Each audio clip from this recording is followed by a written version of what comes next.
Достар, сәлем барлықтарыңызға. Бүгін сіздермен бірге 15 минутта дайын болатын және бір ғана жұмыртқаны қажет ететін оңай печеньенің рецептісін ұсынайын деп жатырмын.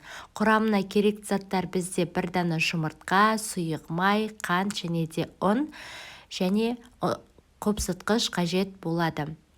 Ең алдымен ыдысымызды аламыз да бір дана жұмыртқамызды ыдысымызға жарып алатын боламыз.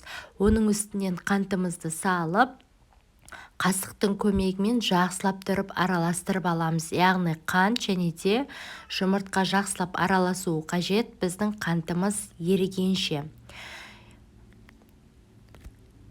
Және оның үстінен осындай сұйық майымызды құйып аламыз. Және оны тағы да қасықтың көмегімен жақсылап тұрып араластырып аламыз.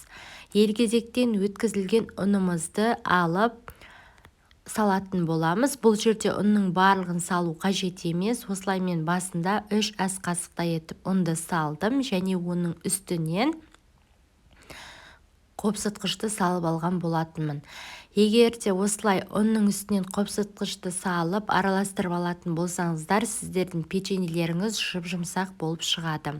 Осылай қасықтың көмегімен жақсылап араластырып алатын боламыз. Өздеріңіз видеода көріп тұрғандай, ұнның барлығын салып жібермейсіздер, тек қана кішкене бөлігін ғана саламыз. Содан соң барып қалған ұнымызды салып, жұп-жұмсақ қамыр илейтін боламыз.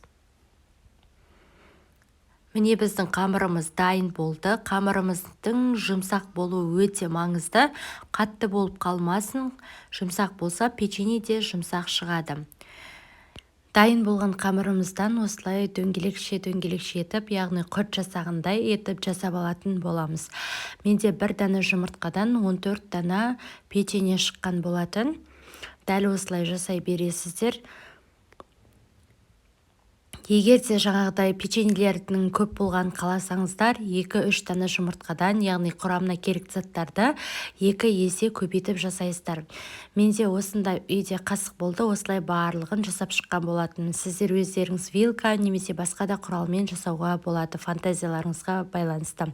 Печеньелерімізді енді 180 градуста 10-15 минутта пісіріп алатын боламыз. Міне біздің печеньеміз дайын болды, өте жұп-жұмсақ болып шықты. Иісі енді өте керемет болып шығып жатыр. Достар, мінекей достар, міндетті түрде жасап көріңіздер. Аз ғана уақытты қажет ететін және де балаларға берсеңіздер бірден тауысып жеп қоятын керемет печеньенің рецептісін ұсындым. Қазір сіздерге бөліп көрсетейін. Өте жұп-жұмсақ болып шықты. Құрамы да өте қарапайым заттардан тұрады.